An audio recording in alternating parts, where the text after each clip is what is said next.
Have you ever looked at your life and felt a quiet panic rising in your chest? I'm too old to start again. Maybe you're 25 and already convinced you missed your window. Maybe you're 35, scrolling through other people's victories, wondering how they sprinted ahead while you're still standing at the starting line. Or maybe you're 42, and every time you dare to imagine something bigger, a cold voice cuts in. Too late. That ship has sailed. If you've ever believed your best years are buried somewhere behind you, that you wasted too much time, made too many wrong turns, and that beginning now would only make you look foolish, then listen carefully. This is for you. There was once a woman who turned 42 and felt her dreams quietly expire. She didn't announce it. She didn't cry about it. She simply folded them up and placed them away like old clothes that no longer fit, until one ordinary, almost forgettable moment cracked her world open, and she realized the most powerful chapter of her life hadn't even been written. Stay with this story. It may shatter everything you think you know about age, timing, and second chances. In a modest neighborhood on the edge of a restless city lived a woman named Elena. On paper, she had done everything right. She worked at an accounting firm. She paid her bills. She showed up on time. People described her life with one word: stable. But stability can feel like a beautifully decorated cage. Inside, Elena felt empty, like a stage after the audience has gone home. Every morning, she stood in front of the bathroom mirror and studied the evidence of time. Fine lines traced the corners of her eyes. Silver strands threaded through her hair. Each new detail felt like a verdict. She would stare at her reflection and whisper, almost accusingly, "When did my life slip past me? When did I become this person?" Elena didn't always feel this small. At 22, her heart was on fire. She wanted to be a writer, not for fame, not for applause, but to craft stories that would shake people awake, crack them open, make them feel less alone in the dark. But the voices around her were louder than her courage. Writing doesn't pay the bills. Be realistic. Choose something safe. So she folded her dream neatly and locked it away. She chose accounting. Sensible, secure, temporary, she told herself. I'll write later. When life settles down, when I have time. Life never settled. At 28, a new spark flared. She had ideas for a business, bold ones. She had energy. She even had a little money saved. For a moment, she stood on the edge of possibility. Then reality tightened its grip. Rent. Bills. Responsibilities. Security began to look smarter than freedom. Predictable felt safer than powerful. So she stayed. At 31, another whisper rose from deep inside her: psychology. She loved it. She devoured books about the human mind. She imagined helping people untangle their pain. But then came the doubt. I'll be the oldest one there. They'll all be in their 20s. I'll look foolish sitting in a classroom again. So once more, she stepped back, not because she lacked talent, not because she lacked desire, but because she believed she had run out of time. So she buried that dream too. At 35, she watched a former college friend launch a startup that exploded almost overnight. The announcement felt like a blow to the ribs. Yes, there was envy, but deeper than that was something heavier: regret. The sickening realization that while others had leaped, she had hesitated. At 38, she tried to reclaim control. She bought a beautiful notebook and wrote a careful list titled Someday. Places she wanted to go, skills she wanted to learn, risks she promised she would take. Then she closed the drawer. The notebook stayed there, untouched, collecting dust alongside the bold woman she used to be. And now, at 42, it felt like the clock had already sounded its final alarm, like a game where the buzzer went off before she ever stepped onto the court. She wasn't losing. She had never played. At work, younger colleagues, bright, fearless, barely out of their 20s, were promoted into roles she once imagined for herself. She scrolled past headlines about 30-year-old founders changing industries. Every success story tightened the pressure in her chest. The voice in her mind grew sharper. You waited too long. You missed your chance. They started early. You didn't. Accept it. Her husband began to notice the dimness in her eyes. You seem different, he said gently. Is something wrong? She forced a smile. I'm fine, just tired. But she wasn't tired from work. She was exhausted from silencing herself. She wasn't tired from spreadsheets or meetings. She was tired of carrying ghosts of books she never wrote, businesses she never built, classrooms she never walked into, The weight of what if pressed on her chest every single day. She felt like life was racing forward for everyone else while she stood motionless, paralyzed by the belief that her moment had already come and gone. On her 42nd birthday, her husband organized a small gathering at home, close friends, soft laughter, a chocolate cake from her favorite bakery, thoughtful gifts wrapped in bright paper. Everything looked perfect. Everyone sang. She smiled on cue, then the cake was placed in front of her, 42 candles flickering in the dim light, and something inside her cracked. 42 flames, 42 years. All she could hear was a brutal question echoing in her mind. More than half my life is gone, and what have I done with it? The room felt smaller, the air heavier. She murmured an excuse, just a second, and slipped away to the bathroom. She locked the door, sank onto the cold tile floor, and stared at her trembling hands. And then she broke. Not polite tears, not the kind you dab away before anyone notices, but deep, uncontrollable sobs, raw and shaking, rising from years of swallowed ambition, postponed courage, and silent regret. She cried for the novelist who never existed beyond her imagination, for the unwritten chapters, the blank pages that would never carry her name. She cried for the company she never dared to build, for every risk she rehearsed in her mind but never acted on. She cried for the therapist she might have become, for the strangers she could have guided out of their darkness. Most of all, she cried for the versions of herself that had slowly faded away, not because they failed, but because she silenced them.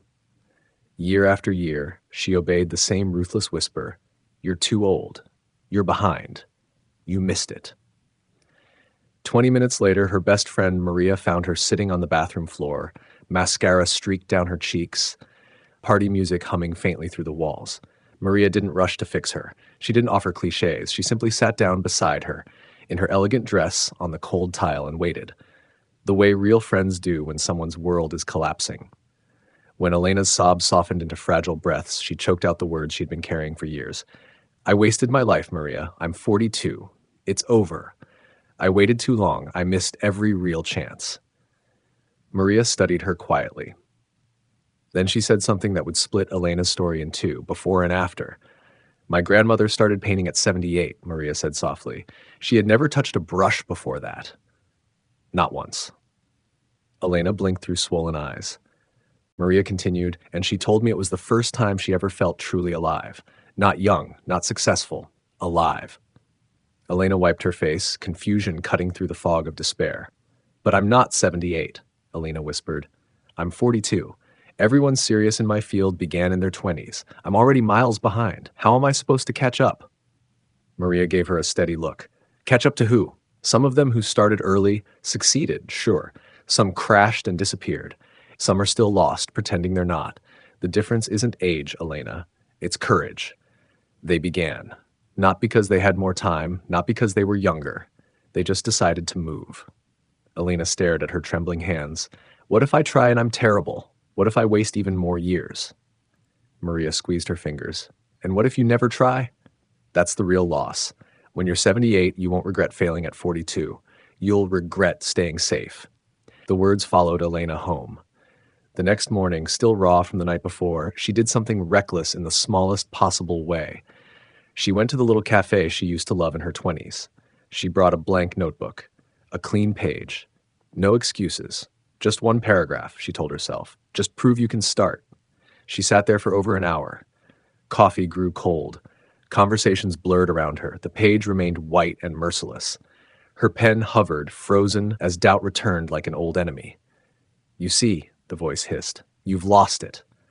But this time, she didn't close the notebook. She stayed. An older woman at the next table had been quietly watching her struggle.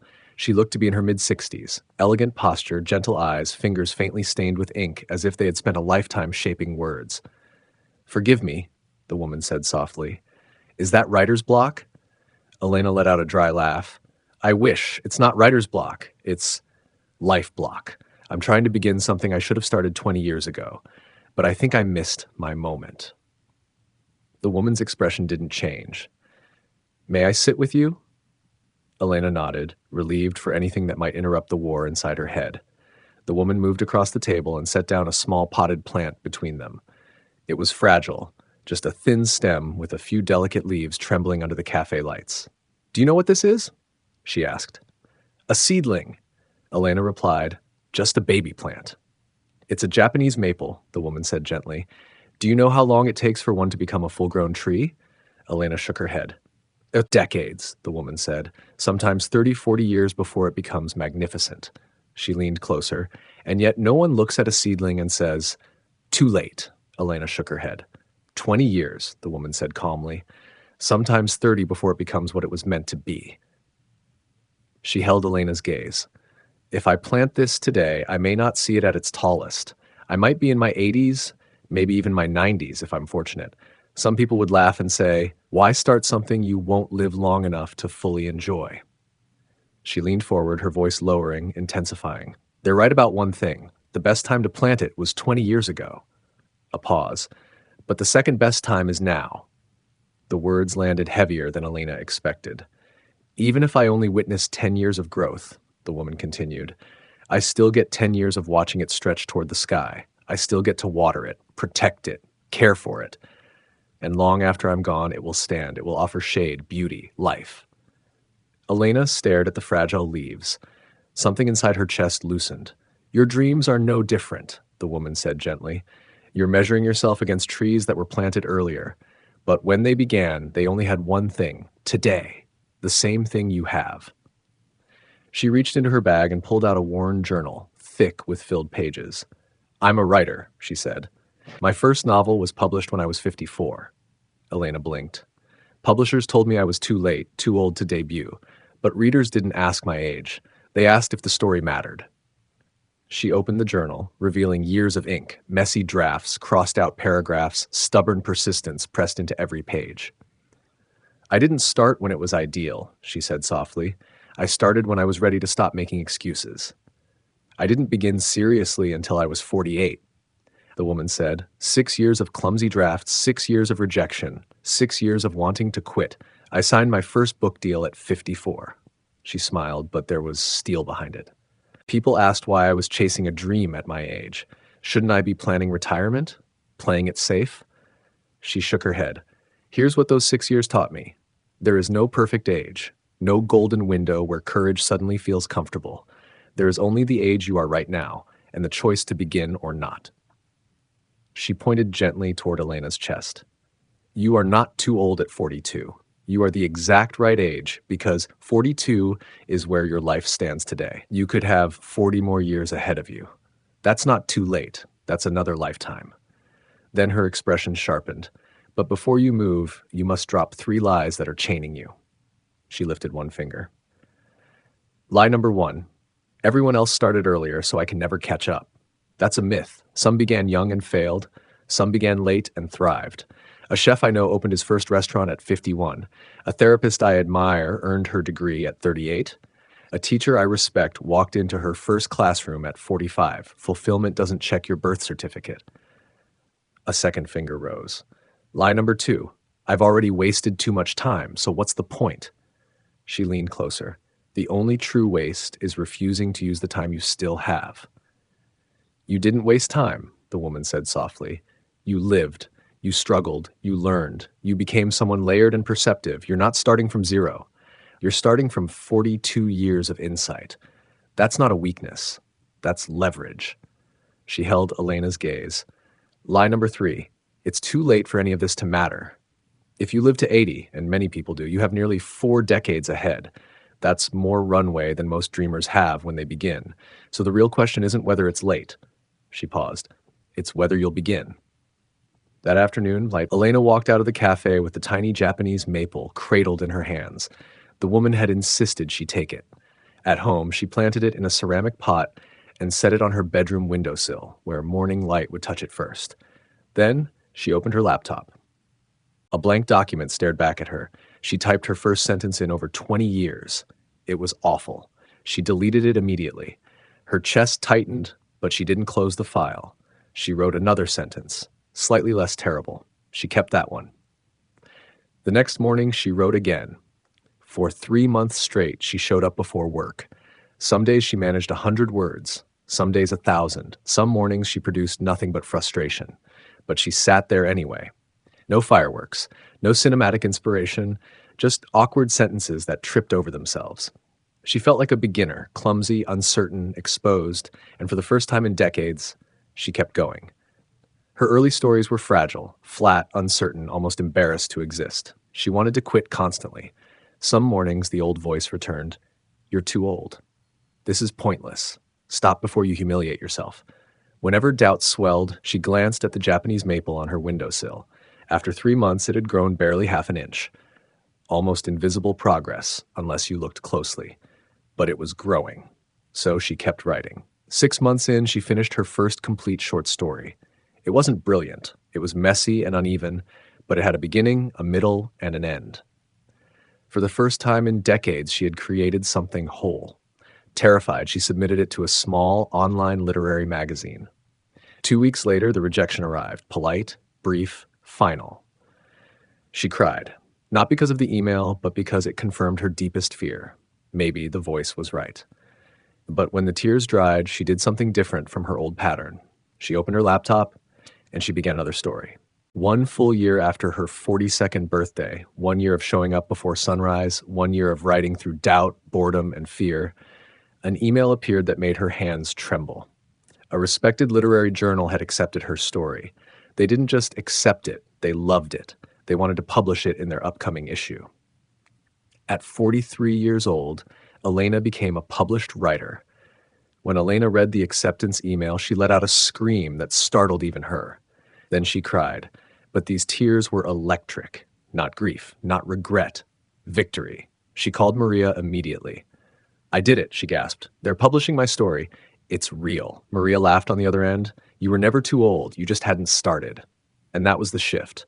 Elena didn't treat it as a lucky break.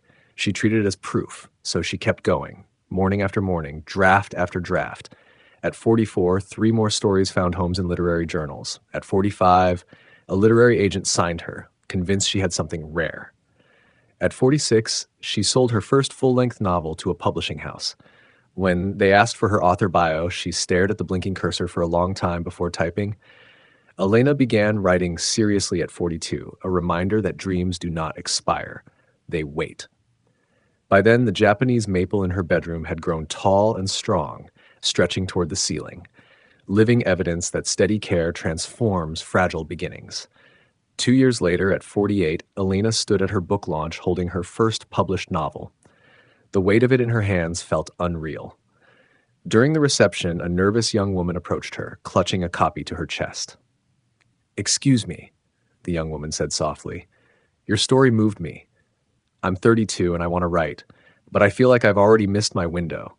Everyone serious started in their 20s. Is it too late for me?" Elena smiled. For a split second, she saw herself at 42, collapsed on a bathroom floor, drowning in regret. She saw the fragile seedling that now stood tall outside her window, leaves catching the sunlight. "No," she said with absolute certainty. "You haven't missed anything. You're exactly on time." The young woman's eyes widened. "The only moment that matters is this one," Elena continued. "And right now, you can begin." Then she added gently, "I once thought 42 was too late. I was wrong." This isn't just a story about writing books. It's about every dream you've quietly postponed, every passion you've buried because you believed the clock had beaten you. Hear this clearly. You are not too old at 25. You are not too old at 35. You are not too old at 45, 55, 65, or beyond. The only real tragedy is reaching the end of your life with your potential still locked inside you. Remember these truths. First, time moves whether you act or not. 5 years from today, you will be 5 years older. The question is simple. Will you be 5 years closer to your dream or 5 years deeper into regret? Second, starting late beats never starting. The world doesn't care when you begin. It cares what you build once you do. Your age at the starting line has nothing to do with your impact at the finish. Third, you are not beginning from zero. You're beginning with scars, lessons, failures, insight. That's depth. That's edge. That's something youth can't fake or fast forward. Fourth, comparison kills courage. Stop judging your first step against someone else's 10th year.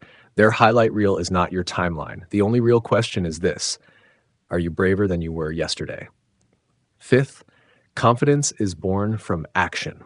not the other way around. You don't wait to feel ready. You move while your hands are shaking. Clarity, strength, belief, they grow because you act. So here's the challenge. Before this day ends, name the dream you keep postponing, the one you quietly call too late. Maybe it's launching that business. Maybe it's learning an instrument. Maybe it's going back to school. Maybe it's writing your first book. Maybe it's walking away from a career that no longer fits. Maybe it's finally choosing the thing that makes your pulse quicken. Whatever it is, move today. Not next month. Not when you feel braver. Not when life becomes convenient. Today. Write one sentence. Make one call. Search one program. Buy one book. Take one step so small it feels almost ridiculous. Because the line between those who live their dreams and those who bury them isn't talent. It isn't luck. It isn't age. It's this. They begin. They move while afraid. They act while uncertain. They start before they feel ready. You are not too old. You are not behind. You are not disqualified. The most powerful chapter of your life may still be blank, and that's not tragedy. That's possibility. If this message stirred something in you, pass it on to someone who needs it, someone who believes the clock has beaten them, someone who thinks their window has closed. Remind them, a tree planted today will grow, but only if you put it in the soil. Don't wait for perfect timing. Don't wait to be younger. Don't wait for fear to disappear. Start with shaking hands. Start with doubt in your chest. Start anyway. The person you'll become in 5 or 10 years is watching this moment, hoping you choose courage. Begin.